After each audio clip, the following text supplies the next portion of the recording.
I still remember the smell of that river that night, hot, humid air pressing down on my chest, making each breath feel like a sin, crickets screaming in the darkness like they were trying to warn us away. And beside me, Carter's ragged breathing, faster and faster, like he already knew what was coming. We weren't supposed to be there. That bridge was a place folks pretended didn't exist after sundown. My mama used to say, "Nothing good happens on that river after dark." But 17-year-olds don't listen, at least not until it's too late. Carter had been acting strange for weeks. He was the sort of boy who always smiled first, always cracked the joke before anyone else could. But the last month before that night, the laughter died on his lips. He stopped looking people in the eye, even stopped coming by my house, which was odd because he practically lived on our porch every summer. Then, that afternoon, he showed up. I was splitting firewood out back. He didn't even say hello, just stood there, hands shaking, a manila envelope under one arm. "Morgan," he whispered, "we gotta talk." The secrets of small towns. If you never grew up in a Mississippi town, you might think they're harmless places, rows of shotgun houses, magnolia trees drooping under their own blossoms, old folks rocking on porches, a place where nothing happens and nothing ever changes. But that's not true. Not really. The truth is, in small towns, everything happens, just out of sight. And nobody talks about it because they all know the price. Carter and I learned that price too young. That evening, he begged me to walk with him to the river. He didn't say why. Didn't have to. I could see in his eyes that something was breaking inside him. We walked the old dirt road, past the church with the broken steeple, past the cotton fields, out to where the bridge crouched over the water like an old, rotten spine. The moon was almost full, shining so bright you could read by it. But somehow, it made everything darker. An envelope full of names.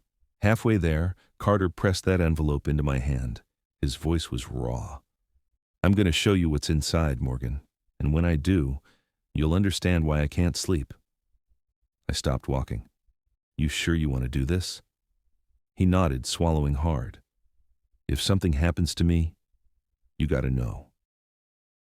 Inside were photocopies, lists of names, dates, payments, the Masonic Lodge letterhead at the top.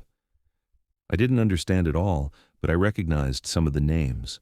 Men everyone respected, men who donated to the church, who paid for the new playground.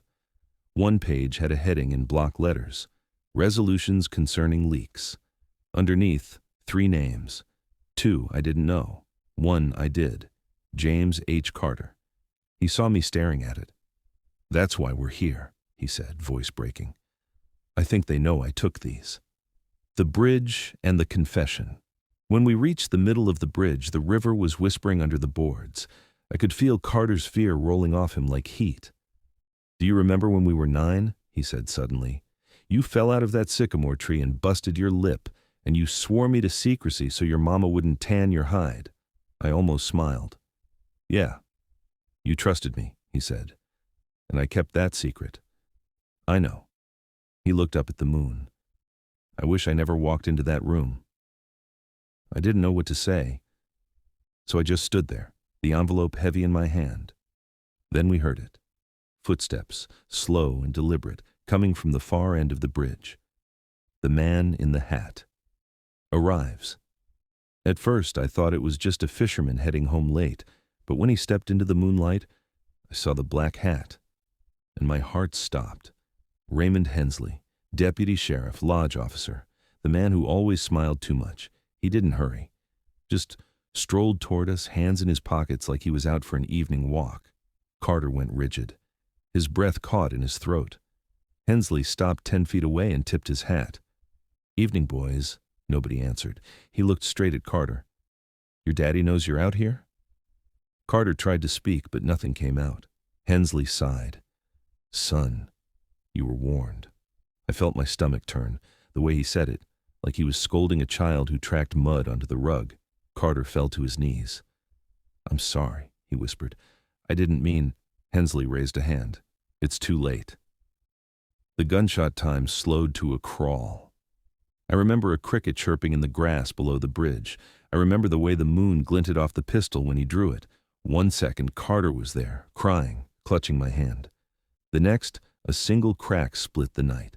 Then he was on the boards, eyes wide open, staring at nothing. Aftermath, I don't remember falling. I don't remember screaming. But my throat was raw when I finally stopped. Hensley knelt beside Carter, pressed 2 fingers to his neck. Then he stood up, brushed off his coat. "You didn't see anything tonight," he said calmly. "If you ever say otherwise, your mama will bury you in the same dirt." He looked me dead in the eyes, and I knew he meant every word. Then he walked away, the bridge creaking under his boots. I stayed there a long time, listening to the river lap against the pilings. Finally, when my legs worked again, I stumbled home. The lie. I told my mama I fell. She believed me because she needed to. The next morning, the radio said James Carter died of heart failure in his sleep. Nobody asked questions.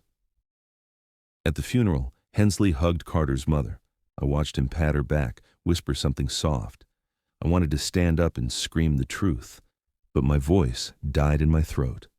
The years that followed time didn't heal it. I left Mississippi when I was 21, went north, made a life. But the past is like a brand burned into your skin. It never fades. Every time I closed my eyes, I saw Carter's face, heard that single gunshot. In the newspapers, I'd see names from that list, men who kept climbing, kept smiling, men nobody ever suspected. Sometimes I'd wake up in the night, convinced Hensley was standing in the corner, tipping his hat. The last letter. 3 weeks ago, I got a letter with no return address. 1 line, written in shaky block letters. "You still have the card." They knew. After all these years, they still watched.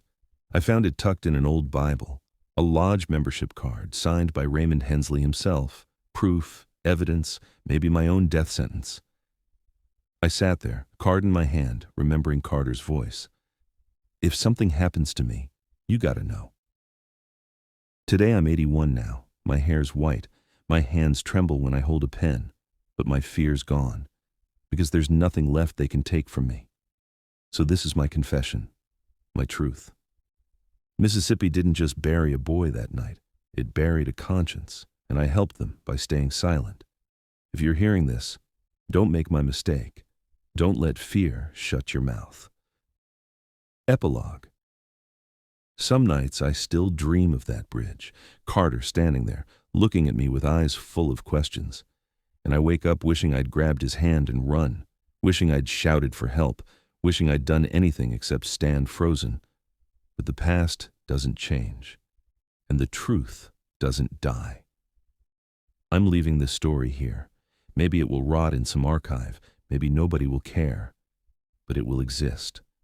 Carter deserves at least that much. If this story touched your heart, or made you remember something you tried to forget, please hit that like button and subscribe. Some stories are true, some aren't, but all of them matter, because the past never stays buried forever.